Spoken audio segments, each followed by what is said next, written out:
లోక్సభ ఎన్నికల నిర్వహణ కోసం దేశవ్యాప్తంగా ఏర్పాట్లు చేస్తోంది కేంద్ర ఎన్నికల సంఘం. గత లోక్సభ ఎన్నికలకు మించి పోలింగ్ శాతం నమోదయ్యేందుకు ప్రత్యేక కార్యాచరణను సిద్ధం చేస్తోంది ఈసీ.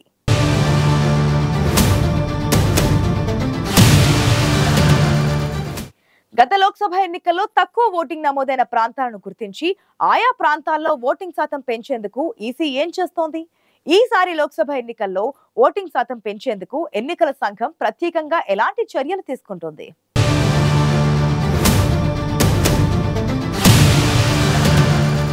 లోక్సభ ఎన్నికల ప్రచారంలో రాజకీయ పార్టీలు బిజీగా ఉన్నాయి. మరోవైపు ఎన్నికలకు సంబంధించిన ఏర్పాట్లను పూర్తి చేయడంలో నిమగ్నమైంది కేంద్ర ఎన్నికల సంఘం. ఎన్నికల్లో పోటీ చేసే అభ్యర్థుల ఖర్చు, ఎన్నికల నిర్వహణ, విధులు నిర్వహించే ఉద్యోగులకు శిక్షణ సహా ఎన్నికలకు అవసరమైన ఏర్పాట్లను చేస్తోంది ఎన్నికల సంఘం. దేశంలో రోజురోజుకు ఉష్ణోగ్రతలు సైతం పెరుగుతుండటంతో పోలింగ్ సమయంలో ఓటర్లకు ఇబ్బంది కలగకుండా జాగ్రత్తలు తీసుకునేందుకు సైతం సిద్ధమవుతోంది. మరోవైపు తక్కువ ఓటింగ్ నమోదవుతున్న ప్రాంతాలపై ప్రత్యేకంగా ఫోకస్ పెట్టింది. ఈసారి ఎన్నికల్లో ఓటింగ్ శాతాన్ని పెంచేందుకు ప్రయత్నిస్తోంది కేంద్ర ఎన్నికల సంఘం. గురూజీ రామ్ నారాయణ్ జీ ప్రపంచ ప్రఖ్యాత జ్యోతిష్యులు ఇప్పుడు మన హైదరాబాద్ లో ఎటువంటి సమస్యలకైనా తక్షణ పరిష్కారం చేయబడును. సంప్రదించండి 96651137 9000004357.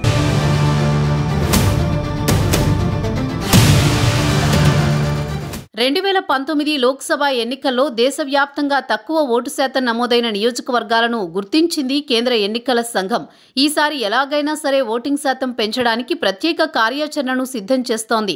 దేశవ్యాప్తంగా తక్కువ ఓటింగ్ నమోదవుతున్న ప్రాంతాలలో దాదాపు 200 నియోజకవర్గాలున్నట్లు గుర్తించింది కేంద్ర ఎన్నికల సంఘం.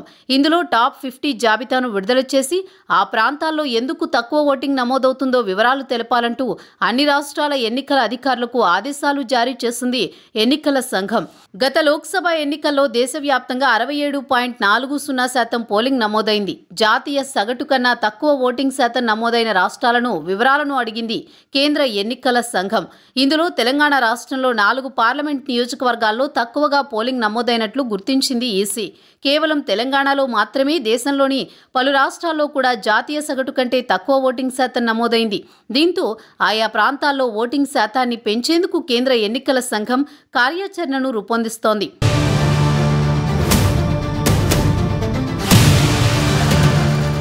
ప్రజల తలరాతను మార్చే ఆయుధం ఓటు. ఓటు వేసే వయసు వచ్చినా ఓటు వేయడానికి ముందుకు రాని వారు చాలా మంది ఉన్నారు.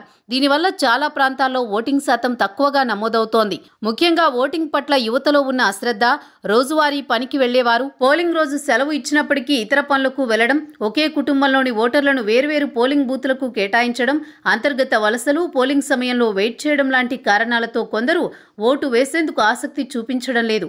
దీంతో ఓటింగ్ శాతాన్ని పెంచేందుకు విస్తృతంగా ప్రచారంతో పాటు ఓటర్లను, ముఖ్యంగా యువతను భాగస్వాములను చేసేలా ప్రత్యేక కార్యాచరణ సిద్ధం చేసుకోవాలని, తక్కువ శాతాలు నమోదు కావడానికి ఏదైనా నిర్దిష్ట సమస్య ఉంటే కమిషన్ దృష్టికి తీసుకురావాలని కేంద్ర ఎన్నికల సంఘం సూచించింది.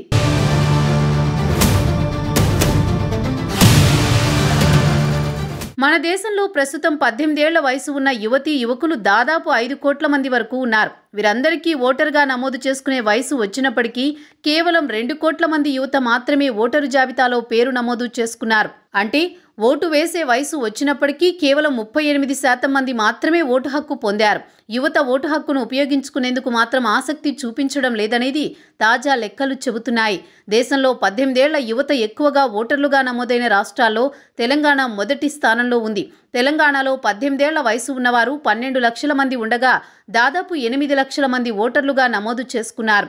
ఆ తర్వాత జమ్మూ కశ్మీర్ 62%, హిమాచల్ ప్రదేశ్ 60%, అతి తక్కువగా బీహార్లో కేవలం 17% మంది మాత్రమే ఓటు హక్కు నమోదు చేసుకున్నారు. బీహార్లో 54 లక్షల మంది ఉంటే కేవలం 9 లక్షల మంది మాత్రమే ఓటర్ జాబితాలో ఉన్నారు. దేశ రాజధాని ఢిల్లీలో కూడా కేవలం 21% మంది నమోదు చేసుకున్నారని గణాంకాలు చెబుతున్నాయి.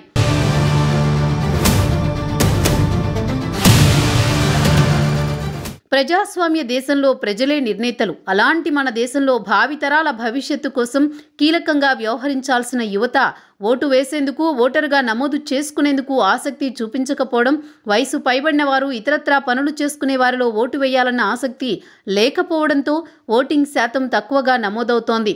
ఓటు హక్కు వినియోగించుకోవాలని ఎన్నికల సంఘం ఎంతగా ప్రచారం చేసినా ఎక్కువ మంది ఓటు వేయకపోవడమే పోలింగ్ శాతం తగ్గడానికి కారణమవుతోంది. ముఖ్యంగా గ్రామీణ ప్రాంతాలతో పోలిస్తే పట్టణ ప్రాంతాల్లో ఓటింగ్ శాతం తక్కువగా నమోదవుతోంది. దీనివల్ల పట్టణాల్లో దేశ సగటు కంటే తక్కువ పోలింగ్ నమోదవుతోంది. దేశ నిర్మాణంలో కీలక పాత్ర పోషించే యువత ఓటు హక్కును తమ బాధ్యతగా తీసుకుని ప్రతి ఒక్కరూ ఓటు వేయడం ద్వారానే పోలింగ్ శాతం పెరిగేందుకు అవకాశం ఉంది. ప్రజాప్రతినిధులను ఎంచుకునే ఈ ఎన్నికల ప్రక్రియలో ఓటర్ల భాగస్వామ్యం మరింతగా పెరగడం ద్వారానే అర్హత కలిగిన నేతలను పాలకులుగా ఎంపిక చేసుకునేందుకు వీలు ఉంటుంది.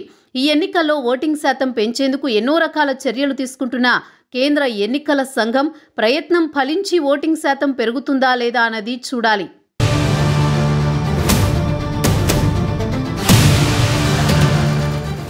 దేశంలో తక్కువ ఓటింగ్ నమోదు కావడానికి కారణాలు ఏమైనప్పటికీ ఈసారి ఎన్నికల్లో మాత్రం గతంలో కంటే ఎక్కువ ఓటింగ్ శాతం నమోదయ్యేలా కేంద్ర ఎన్నికల సంఘం ప్రత్యేక కార్యాచరణను రూపొందిస్తోంది. ఎన్నికల సంఘం ప్రయత్నాలు ఫలించి దేశవ్యాప్తంగా ఓటింగ్ శాతం ఏ మేరకు పెరుగుతుందనేది చూడాలి మరి.